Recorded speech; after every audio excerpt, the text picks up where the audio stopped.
നമസ്കാരം. ഞാൻ നിങ്ങളെ ഇന്നൊരു പൂമരം പരിചയപ്പെടുത്താം. കയ്യിലെടുക്കാവുന്ന പൂമരം. അസീലിയ എന്നാണ് ഇതിന്റെ പേര്. കണ്ട എത്ര ഭംഗിയായിട്ടാണ് ഈ പൂക്കൾ ഉണ്ടായിരിക്കുന്നത്. ഞാനിത് മേടിച്ചത് മൂവാറ്റുപുഴയിൽ നിന്നാണ്. മൂവാറ്റുപുഴയിൽ നിന്ന് മേടിക്കുമ്പോൾ കണ്ടോ, ഈ സൈഡിലുള്ള ഈ രണ്ട് പൂക്കളെ ഉണ്ടായിരുന്നുള്ളൂ. ഇപ്പൊ അത് നിറയെ പൂക്കളായിട്ട് തിക്കായിട്ട് പൂക്കൾ വന്നിട്ടുണ്ട്. കണ്ടോ? അതുപോലെ തന്നെ ഇനിയും ചെറിയ ചെറിയ മുട്ടുകളൊക്കെ ഇങ്ങനെ ചെറുതായിട്ട് വരുന്നുണ്ട്. അപ്പൊ ഇത് തന്നെയാണ് ഇതിന്റെ പ്രത്യേകത. ബുഷിയായിട്ട് ഇലകൾ വരികയും നല്ല ഗ്രീനിഷ് ആയിട്ട് ഇത് നല്ല തിക്കായിട്ട് ഇങ്ങനെ ഇതിന്റെ ഇലകളുണ്ടാവും.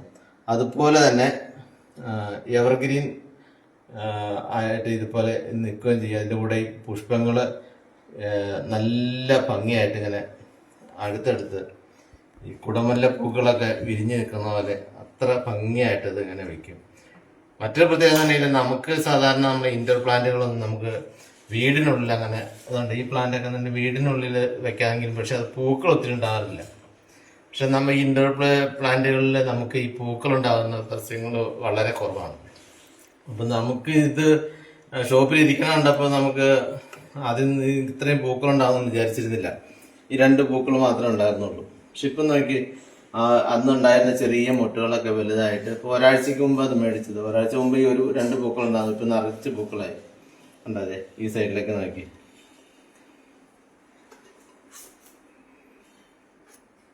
ഇപ്പൊ ഷോപ്പില് അവര് ഇത് വാലന്റൈൻസ് ഡേ സ്പെഷ്യൽ ആയിട്ട് വെച്ചിരുന്ന ഒരു ചെടിയാണ്. ഇതുകൂട്ട് ഈ 3 നിറങ്ങളിലാണ് ഇത് വരുന്നത്. റോസ്, പിങ്ക്, അതുപോലെ തന്നെ പർപ്പിള്. ഇങ്ങനെ 3 കളറിലാണ് നമുക്ക് ലഭിക്കുന്നത്. അപ്പൊ ഇതിന്റെ ഒറിജിൻ എന്ന് പറയുന്നത് ശരിക്കും, അതായത് ജന്മസ്ഥലം എന്ന് പറയുന്നത് ശരിക്കും ജപ്പാൻ, ചൈന തുടങ്ങിയ സ്ഥലങ്ങളാണ്. ഇപ്പൊ നമുക്ക് യൂറോപ്പിലെത്തിയത് 1810-ലാണ്. ഇപ്പൊ നമുക്കിവിടെ അടുത്ത സ്ഥലങ്ങളിലൊക്കെ നമുക്ക് ലഭ്യമാണ്. അപ്പം നമ്മുടെ ഈ വരണ്ട കാലാവസ്ഥയായിട്ട് യോജിക്കുമെന്നാണ് നമുക്ക് തോന്നുന്നത്. കാരണം തന്നെ ഇപ്പൊ ഒരാഴ്ച കഴിഞ്ഞിട്ട് ഇതിനൊരു വാട്ടം ഉണ്ടായിട്ടില്ല. നല്ല ഭംഗിയായിട്ട് തന്നെ നിൽക്കുന്നുണ്ട്.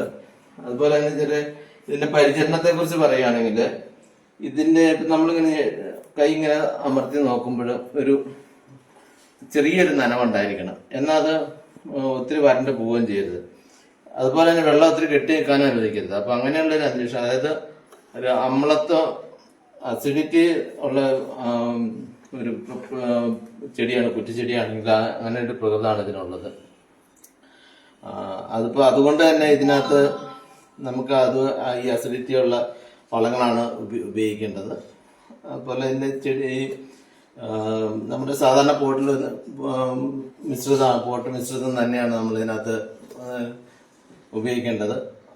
ഏറ്റവും ശ്രദ്ധിക്കേണ്ട കാര്യം തന്നെ ഇതിനകത്ത് വെള്ളം കെട്ടി നിൽക്കരുത്. എന്നാൽ വെള്ളം എപ്പോഴും ഇതിനകത്ത് അതിന്റെ ഒരു ഈർപ്പം നമുക്ക് ഇതിനകത്ത് ഉണ്ടാവുകയും ചെയ്യണം. അതുപോലെ തന്നെ ഇത് വെക്കേണ്ട സ്ഥലം എന്ന് പറഞ്ഞിട്ടുണ്ടെങ്കിൽ ഈ ജനലിനോടൊക്കെ ചേർന്ന് വെക്കാവുള്ളൂ. കാരണം ഒരു സെമി ഷെയ്ഡാണ്. അതായത് മരങ്ങളുടെ ചുവട്ടിൽ വെക്കാം. അതുപോലെ ഇൻഡോർ വയ്ക്കുകയാണെങ്കിൽ നമ്മൾ ഇതുപോലെ ജനലിനോട് ചേർന്ന് വെച്ച് കഴിഞ്ഞാൽ രാവിലത്തെ ഒരു ചെറിയൊരു വെയിലൊക്കെ കിട്ടണം. വൈകിട്ടാണെങ്കിൽ എപ്പോഴെങ്കിലും ഒരു സമയത്ത്, എന്നാൽ ഡയറക്റ്റ് സൺലൈറ്റ് ഇത് അടിക്കാൻ പാടില്ല എന്നാണ് പറയുന്നത്. ഏതായാലും ഇത് നല്ല രസകരമായിട്ടുള്ള തോന്നിയിട്ടുണ്ട്. ഇതിന്റെ ശാസ്ത്രീയ നാമം എന്ന് പറയുന്നത് റോഡോഡെൻഡ്രോൺ സിൻസിയ എന്നാണ്. അപ്പൊ റോഡോ എന്ന് പറഞ്ഞിട്ടുണ്ടെങ്കിൽ റോസ് എന്നും ഡെൻഡ്രോ എന്ന് പറഞ്ഞിട്ടുണ്ടെങ്കിൽ ട്രീ എന്നാണ്. അപ്പം ശരിക്കും ഒരു റോസാ പൂമരമാണിത്. ശരിക്കും അതിന്റെ വാക്കുകൾ പോലെ തന്നെ വളരെ രസമാണ് ഇത് കാണാൻ. ഇപ്പൊ നമ്മുടെ നമ്മളിത് വെച്ചിരിക്കുന്ന കിച്ചണിലാണ്. ഇപ്പൊ ഈ കിച്ചണിൽ ഇതിവിടെ വന്നു കഴിഞ്ഞപ്പോ തന്നെ കണ്ടോ, അതിന് ആ ഒരു റൂം തന്നെ മാറിപ്പോയി. അതുകൊണ്ട് ഇതിന്റെ ചോട്ടിലൊക്കെ ഉണ്ടായിരുന്നു. കണ്ടോ, എനിക്ക് ഏറ്റവും അടിയിലൊക്കെ അത് വളരെ അപൂർവമായിട്ട് അങ്ങനെയൊക്കെ സംഭവിക്കാറുള്ളൂ. നമ്മൾ സാധാരണ മേടിക്കുമ്പം ഇങ്ങനെ ചോട്ടിലൊന്നും ഇങ്ങനെ ഉണ്ടായി കണ്ടിട്ടില്ല. അതാണ് ഇതിന്റെ പ്രത്യേകത എന്ന് പറയുന്നത്. പിന്നെ ഇതത് ശരിക്കും നമുക്ക് പ്രിയപ്പെട്ടവർക്കൊക്കെ സമ്മാനിക്കാൻ വേണ്ടി ആ ഷോപ്പില് വിൽപ്പനയ്ക്കായിട്ട് വെച്ചിരുന്നതാണ്. ഞങ്ങൾക്കത് കണ്ടിട്ട് നല്ല രസമായിട്ടുണ്ട്. ഏതായാലും അത് നഷ്ടമായില്ല. ഇനിയും മേടിക്കുന്നതാണ് കൂടുതൽ.